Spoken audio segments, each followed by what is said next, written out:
Gibson, eh? Gibson is just one of those companies with a long and fruitful history of taking stupid people's money.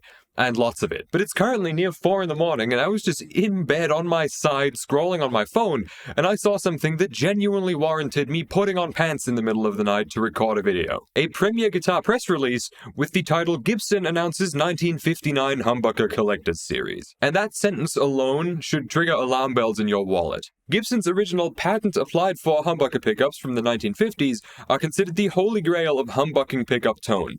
They've been highly influential with many imitations. Using a combination of 3D scanning, scientific analysis, reverse engineering of original examples from the 1950s, and specifications from the Gibson archives, the Gibson Pickup Shop has developed the most accurate recreations of these acclaimed pickups ever made. What the article does not say, however, is how much these cost, so let's just give them a Google.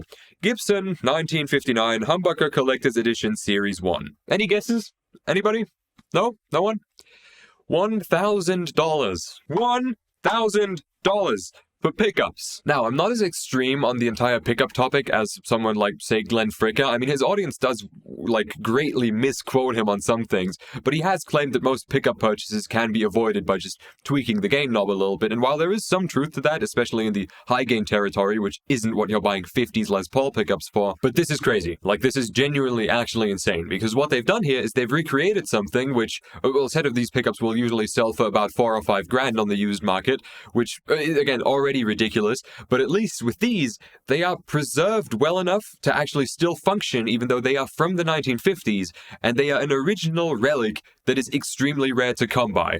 So that adds some value, just naturally. They have made something in the modern day that looks and sounds like these, meaning they have made a pickup with a vintage voicing and are charging $1,000 for it. And just to all the Gibson fanboys, before you comment, you don't have to comment that if I don't like these, I don't have to buy them. I have absolutely no intention of buying these. But that does not justify the fact that they are selling them. Because while it is easy to take rich people's money, this is low-hanging fruit. It really is. Because while I genuinely hope that nobody buys these, I know that people will, and if you do, then you are a cuck. Gibson is actively teabagging you, and you are taking it and saying thank you. Now, what is kind of cutesy and creative, I guess, is the fact that these, along with the certificate of authenticity, come shipped inside a little, brown leather, red velvet, flocked sort of Lifton guitar case, like an actual vintage Gibson.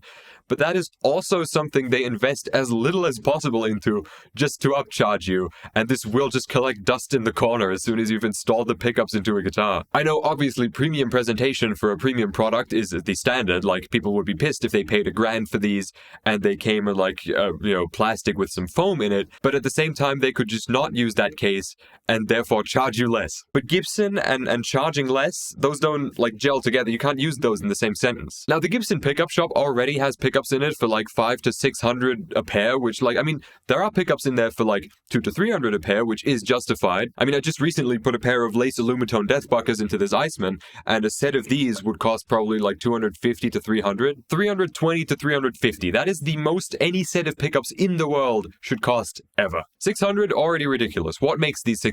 It's the Gibson name. That's what it is. Because if another company made these and they sounded exactly the same, they could be $200 to $300. If you're watching this and you find it as ridiculous as I do, then you were obviously not going to buy these in the first place. But I had to make a video on this. This is too good. So, I suppose the video is over now. If you are Gibson, then f*** you. If you're not Gibson, though, have a great rest of your day, and like and subscribe if you want to, leave a comment, hit the bell, and I will see you around.